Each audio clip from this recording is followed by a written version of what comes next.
So change coming June 9th to Wi-Fi access. This will help you get Wi-Fi in a more reliable manner.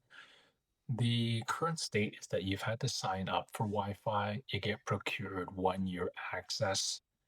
Not everyone has been signing up. It makes it difficult to BYOD.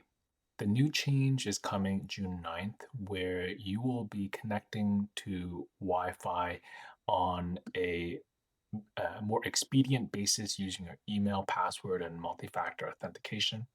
The workflow is to go into your Wi Fi area and search Corp BYOD.